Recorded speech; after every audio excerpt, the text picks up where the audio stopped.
Pashto speaking ہے اور اس کے گھر والے کہتے ہیں ہم شادی کے معاملے میں پٹھان لوگوں کے علاوہ کسی سے شادی نہیں کریں گے، اس پر روشنی ڈال دیجیے۔ بھائی لڑکی کے والدین کو چاہیے کہ اگر لڑکی کہیں نکاح کرنا چاہتی ہے تو قوم کو نہ دیکھیں، وہ لڑکی کا نکاح کر دیں۔ یہ صرف پٹھان میں نہیں، ہر قوم میں ہی ہے یہ۔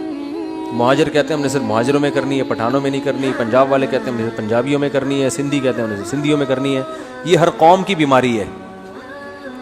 تو اس لیے یہ نہ دیکھو، اگر لڑکی کہیں نکاح کرنا چاہتی ہے، اپنی قوم میں نکاح بہتر ضرور ہے کہ وہ اپنے مزاج کو سمجھتے ہیں اپنی قوم کے لوگ، لیکن یہ کوئی فرض واجب نہیں ہے۔ لڑکی اگر کسی غیر قوم میں نکاح کرنا چاہ رہی ہے، چاہے مہاجر ہو، پٹھانوں میں چاہ رہی ہے تو مہاجر کو چاہیے نہ روکے اس سے، پنجابیوں میں چاہ رہی ہے تو پٹھان کو چاہیے کہ پنجابیوں میں چاہ رہی ہے تو نہ روکے۔ تو یہ نبی صلی اللہ علیہ وسلم کی حدیث ہے، صحیح حدیث ہے، لن تری للمتحابین مثل النکاح۔ آپ نے فرمایا دو محبت کرنے والوں میں نکاح سے بہتر کوئی چیز نہیں۔ تو جہاں محبت ہو والدین کو چاہیے وہاں نکاح کر دینا۔ اور یہ حدیث کس موقع پر فرمائی آپ صلی اللہ علیہ وسلم نے؟ یہ ایک بچی تھی جو غریب صحابی سے نکاح کرنا چاہتی تھی، اور اس کے جو ولی تھے، ابا کا والد کا انتقال ہو گیا تھا، اس کے ولی تھے نا چچا، وہ مالدار صحابی سے نکاح کرنا چاہ رہے تھے۔ اب بتاؤ مالدار سے نکاح کرنا بہتر ہی ہے نا بھائی، مالدار سے نکاح میں اس بچی کا زیادہ فائدہ ہے نا، خوب کھانے پینے کو ملے گا۔ لیکن بچی پسند کس کو کرتی تھی؟ غریب صحابی کو۔ بظاہر یہ بالکل گھاٹے کا سودا ہے۔ تو ان کے چچا نے اس بچی کا نکاح کرا دیا مالدار صحابی سے۔ آپ صلی اللہ علیہ وسلم کو پتا چلا تو آپ نے وہ نکاح کلعدم قرار دے دیا، کیونکہ وہ بچی کی پرمیشن نہیں تھی، اس میں اجازت نہیں تھی۔ اور پھر آپ نے اس بچی کا نکاح کرایا ان غریب صحابی سے، اور اس موقع پر آپ نے فرمایا لن تری للمتحابین مثل النکاح، دو محبت کرنے والوں میں نکاح سے بہتر کوئی چیز نہیں۔ یعنی کیا فرمائے کہ جہاں محبت، جس سے محبت ہے اس کو جہاں چاہ رہی ہے وہاں نکاح کرو اس کا۔ بات آ رہی ہے سمجھ میں؟ تو اس لیے بھائی اپنی قوم، چاہے مہاجر ہو، پنجابی ہو، پٹھان ہو، اپنی قوم کا وہ مسلط نہ کرو۔ اگر بیٹی کہیں نکاح کرنا چاہتی ہے تو وہ بے شک غیر قوم کا ہے، تو اگر اس میں کوئی بڑی خرابی، کوئی خدا نہ چرسی ہے، ہیروئنچی ہے، کیونکہ بچیوں کا کوئی بھروسہ نہیں ہوتا، کسی کو بھی کسی بھی ٹائم پہ چاہ سکتی ہیں۔ وہ کوئی سٹا لگا رہا ہے، اس نے تھوڑا سا ان کو بھی پلا دیا سٹا ٹھیک ہے نا، تو ان کو بڑا مزہ آیا تو اسی پہ عاشق ہو گئی۔ تو بچیاں تو بیچاری ناسمجھ ہوتی ہیں۔ تو ایسا ہی نہیں، ماں باپ انکوائری کریں کہ بندہ اس قابل بھی ہے کہ اس کو اپنے خاندان میں لایا جائے، خاندان کا فرد بنایا جائے۔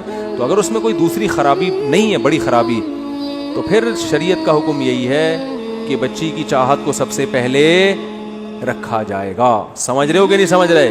اور اس کی مرضی کے بغیر کسی کو اس پہ مسلط کرنے کی اجازت نہیں ہے۔ بعض خاندانوں میں بڑا ظلم ہوتا ہے بیٹیوں پہ، نہیں چاہ رہی ہوتی زبردستی تھوپ دیتے ہیں جا کے۔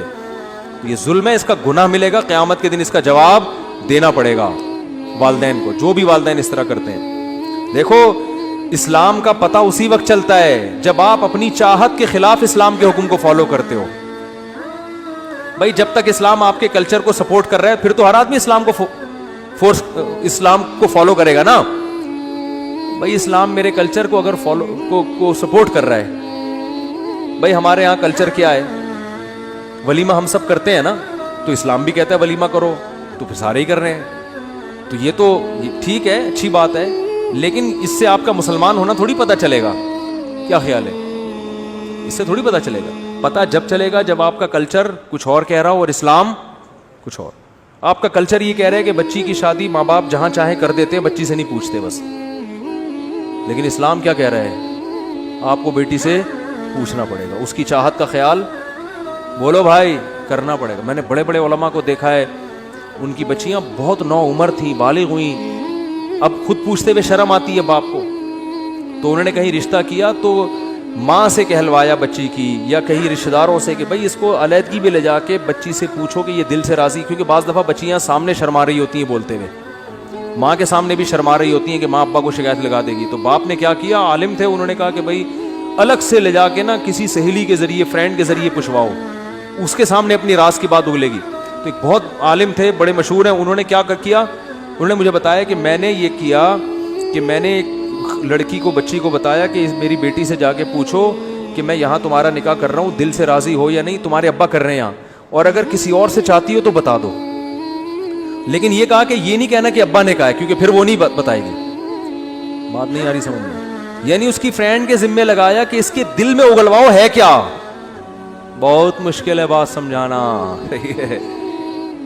کیونکہ بچیاں اپنی فرینڈ کے سامنے تو لڑکی بتا دے گی نا, رشتہ داروں کے سامنے نہیں. اس کے دل میں کہ اگر یہاں نہیں کہیں اور ہے تو بتا دے. یہ بات آ رہی ہے؟ تو چونکہ اسلام کو فالو کر رہے ہیں نا بھائی, اسلام کا تو یہی حکم ہے بھائی, اس کے دل میں اگر کوئی ہے تو باپ کو تو بتاتے ہوئے شرمائے گی. ابا کہیں اچھا ہم نے گھر میں اسلامی ماحول ہے اور تمہارے دل میں کسی کو بسا کے بیٹھی بھی ہے تو ہیں, تو وہ الٹا غیرت کے تانے دینا شروع کر دیتے ہیں. وہ بھائی بسانا نہ بسانا ایک الگ کہانی ہے, لیکن نکاح وہی ہوگا جہاں اس کی چاہت ہے. وہ بسانا اچھا کام نہیں تھا, آنکھ مٹکا جو موبائل پہ اگر ہو گیا تو غلط ہوا, ٹھیک ہے. لیکن اگر یہ کہیں چاہتی ہے, بعض دفعہ یہ سب احتیاطوں کے باوجود بھی انسان کسی کو پسند کرنے لگتا ہے. میتوں میں آج کل ملاقاتیں ہو جاتی ہیں, میں نے بتایا تھا نا کتنی شادیاں میتوں میں ہوئی ہیں, روتے روتے ایک دوسرے کو پسند کر لیا. تو کب تک چھپو گے پیڑوں کی آڑ میں, کبھی تو ملو گے لنڈا بازار میں. یہ اسی موقع کے لیے, ٹھیک ہے.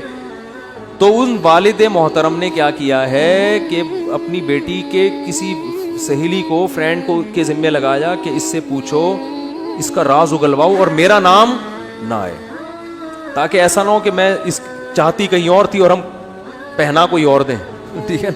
پھر دل میں کوئی اور ہوگا, سامنے کوئی اور ہوگا, اسی سے تو سارے فسادات ہوتے ہیں. پھر وہی قصہ ہو جائے گا, وہ سنا دوں, بہت دفعہ ہو گیا, بس اب تھک بھی گئے ہیں, آخری وہی قصہ ہو جائے گا. وہ ایک آدمی, آج کل ماں باپ اس کا خیال نہیں کر رہے ہیں, تو پھر یہ ہو رہا ہے, اب میمز بنانا شروع کر دیے لوگوں نے, یہ بڑے مسئلہ ہے یار. تو پھر وہی ہوگا کہ وہ آدمی گیا اور اپنی بیگم سے کہتا ہے آج سے تم ہی میری کائنات. وہ تو بیچارہ کسی اور سینس میں کہہ رہا تھا, تم ہی میری کائنات, تم ہی میری راحت, تم ہی میری مسرت. اس نے کہا اچھا. اس نے کہا کہ جب اس نے سارے راز اگل دیے ہیں تو پھر ہم بھی. اس نے کہا ٹھیک ہے, پھر ستار بھی تم, غفار بھی تم, وسیم بھی تم, جمشید بھی تم. پھر یہ ہوگا.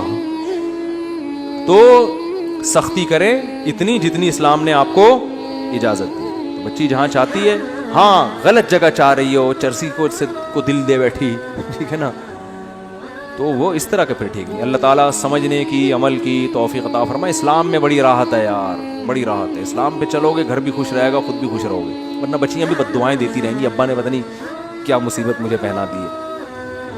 کافی ہو گیا, بس اب جا سکتے ہیں.